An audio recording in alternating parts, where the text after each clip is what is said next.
Alright, what is up guys? My name is Kurt, and so the official 6.2.2 patch notes were released today, and we're gonna be taking a look at them. Let me adjust my mic here. There we go. Hopefully that didn't make too much noise. It probably did. But, as we can see here immediately, here's the table of contents, and flying on Draenor. So, flying has been enabled on Draenor for characters that have obtained or attained the account-wide achievement, Draenor Pathfinder. And here's a link to go figure out how to earn it. So yeah, you can now fly if you have that achievement. Alright, next up is the PvP Mercenary mode. I'll probably just go through all of this and read it.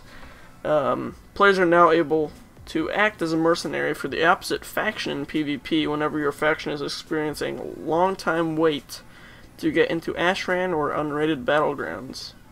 Agents of the enemy faction will appear at your base in Ashran, Storm Shield for the Alliance, and War Spear for the Horde.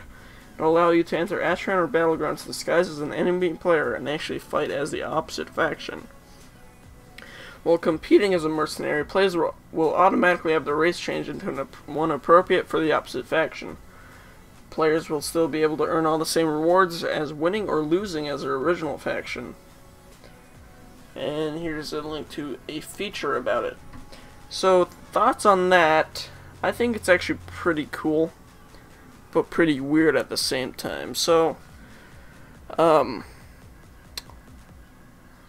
you can swap to the opposite faction for that battleground.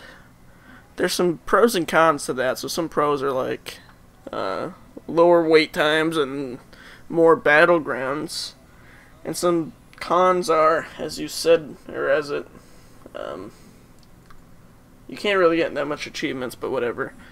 But I mean, you don't get the same feeling. So if you're like playing Horde, you're like a little Alliance scum there. Probably shouldn't say that because I play both factions the same amount. But if we keep going, we'll see some raids and dungeons now. Alright.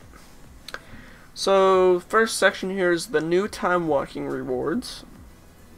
Players now receive a time warped badge when they complete a time walking dungeon. These badges can be redeemed at new vendors that appear during a time walking bonus event. The new vendors sell new toys, new mounts, heirloom, and reputation tokens, in addition to gear that scales up to the character's level at the time of purchase. Time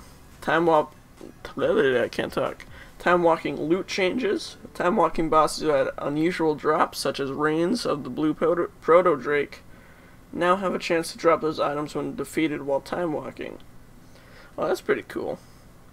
So you can get like mounts and stuff. I haven't really done time walking, considering I don't have a subscription currently. Hellfire Citadel. Fix an issue where players are not added back to the threat list after dropping out of combat and accepting a battle res. Fix an issue where Hellfire Assault spoils of the assault chest could incorrectly appear to be already open. Fix an issue where Tyrant Velhari cannot be clicked on if there is an Ancient Enforcer, Ancient Harbinger, or Ancient Sovereign near her. Okay. Dungeon Finder changes. Completing additional random Warlords of Draenor heroic dungeon after the first one now awards 50 garrison resources. Alright, that's pretty cool. Like, I think time walking is really nice though, since like all the old dungeons aren't really played that much or done with it that much, besides people leveling up. I mean, yeah, that's it really. And yeah, I like the idea of it. I like it. Alright, let's move on to this little PvP section here. Ashran. Ashran now is a deserter mechanic. Upon entering, players receive a 5-minute buff called Ashran Tour of Duty. Tour of Duty. If the player leaves an Ashran match before this buff expires, a 10-minute debuff called Recreant will be applied that prevents entry into another Ashran match. Alright. It's just kind of like deserter buff, yeah. Next thing here is quests and the Legendary Ring questline. New weekly quests have been added to help players catch up in earlier stages of the legendary Ring questline for Highmall and Blackrock Foundry. Okay, so that really helps people who haven't started or just hit like 100 to get their ring, which is pretty nice. Alright, there's not that much, okay. Next we have events and world environment. Alright. So, bonus events now begin earlier in the week on Wednesday instead of Friday, I'm pretty sure. End date remains the same, so there's now more time to complete bonus events. Check the in-game calendar for new start times of each bonus event. Alright. In-game world events, a number of improvements and new additions have been made to the Hollow's End and Feast of Wintervale world events. Cool. Ashrat, interior of the armory at Stormshield should now be correctly furnished.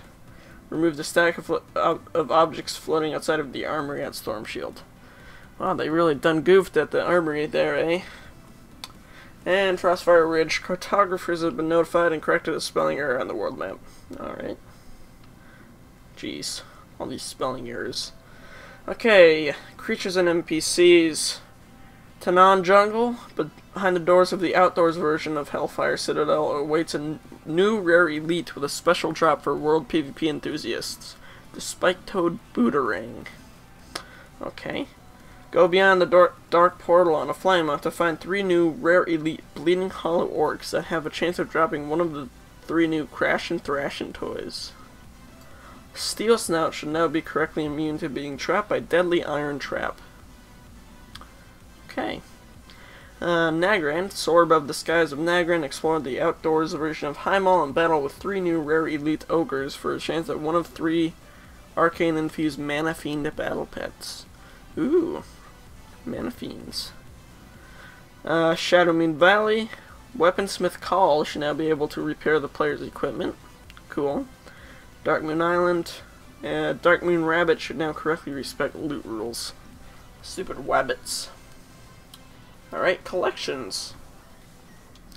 First off is the toy box. So a Darkmoon Seesaw is now available from the Darkmoon Fair. Cursed Feather of Ixan has been added to the toy box. The Safari Hat has been added to the toy box. The Shard of Archstone has been added to the toy box. The Throbbing Blood Orb has been added to the toy box. The next up is mounts. The maximum size of a mount is now capped at 150% of base size for cosmetic effects, up from 100. So, okay. So now you can like get bigger mounts or something? Additionally, the minimum size of the mount is no longer capped, so you can get really small mounts too. Ah, that's cool. Alright, now items. Some that people might not care about, but some probably do. Alright. Tooltips for items that have been empowered or created by Baleful tokens now have a Baleful and or Empowered tag. Okay. Baleful rings, neck trinkets, and cloaks should now always create an item that has bonus armor for tanking loot specializations and spirit for healing loot specializations. Cool. The Brazier of Awakening should no longer despawn at the end of a raid encounter without resurrecting a raid or party member. The Medallion of the Legion is now only usable on Draenor to ensure players receive the appropriate reputation bonus from having a level 3 trading post. The Reigns of the Thundering Ruby Cloud Serpent no longer has a reputation requirement with the August Celestials to learn. Okay. They've fixed an issue with Wild Gladiator's Insignia of Dominance's tooltip. They fixed an issue where Gladiator's Accolade trinkets that give a bonus to a secondary stat were incorrectly providing double the stated amount. Wow. Well, that was probably good fun while that lasted. Getting that extra bit. Let me take a breather here. That was a lot. Okay. Whew. Garrisons. General. A new events coordinator can now be found in level 3 garrisons. Visit the coordinator during Hollow's End or Feast of Wintervale to obtain garrison decorations that are usable all year round. Oh. So you can decorate your garrison now? What? You should have been able to do that from the get-go. Come on. Alright, followers. Palus something. Apex Predator trait should now correctly counter aberrations or furies on garrison missions. Shipyard and naval missions. Ship equipment items now have naval equipment in the item tooltip, enabling it to be searchable through the bag search UI. Shipyard, meh. Okay, fix an issue where completing a naval mission at the naval command table did not cause the garrison report icon to stop blinking. That would have been annoying. Alright, next up is UI. Target marker icons have been disabled in public chat channels.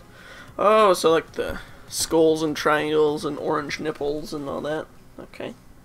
There's now an option to disable Adventure Guide alerts in the interface options menu under display settings. Alright, that's cool. Yeah, that's cool. Alright. Achievements. A new achievement has been added for collecting 300 mounts, Lord of the Rains. Completing the achievement awards a mount, the Heavenly Azure Cloud Serpent. So for collecting 300 mounts, you get a free one. Okay. A new achievement has been added for collecting 200 toys, Crash and Thrashin' Commander. Completing the achievement awards the title Crash and Thrashin'. That's pretty cool. And Naval Mechanics. Credit for obtaining equipment blueprint blast furnace should now be tracking properly, and players should now be able to complete this achievement. Next up is the racial abilities. Let's take a look at the races here. Blood Elf, Goblin, Orc, Troll, Tauren, Undead, and they're all Horde. Are those all of the Horde class or races? Blood Elf, Goblin, Orc, Troll, Tauren. Yeah, it is. Besides Pandaren. What the heck is that all about? Where's all the Alliance? Okay, let's read their, what they say. So first off is Blood Elf. Arcane Torrent now has a reduced cooldown of 1.5 minutes, down from 2. Rocket Barrage now has a 1.5 minute cooldown, down from 2. Rocket Jump now has a 1.5 minute cooldown, down from 2. Orc Hardiness now reduces the duration of stun effects by an additional 20%, up from 15. Voodoo Shuffle now reduces the duration of all movement pairing effects by 20%, up from 15.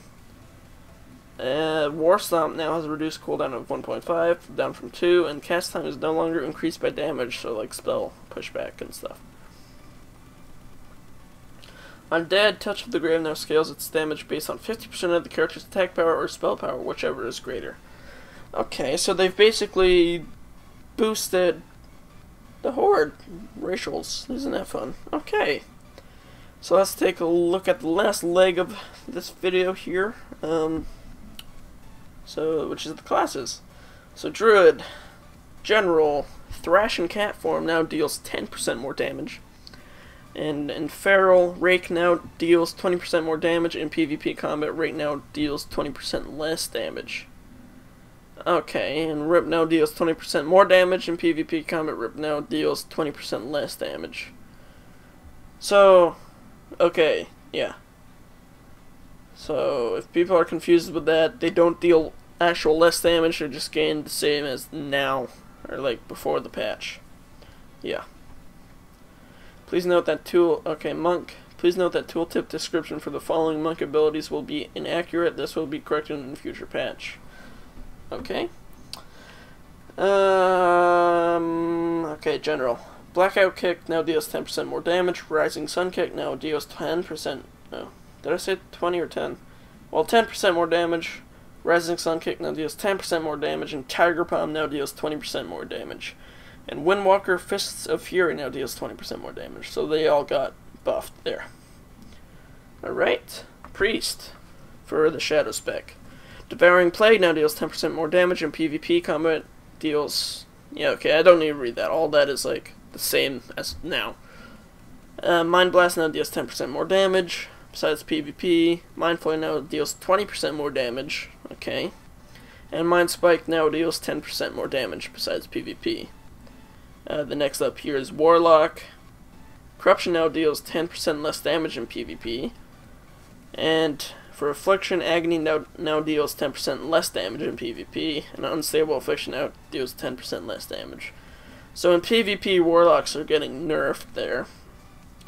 Warrior for protection. Devastate now deals 6% more damage. Shield Slam now deals 6% more damage, and Revenge now deals 6% more damage.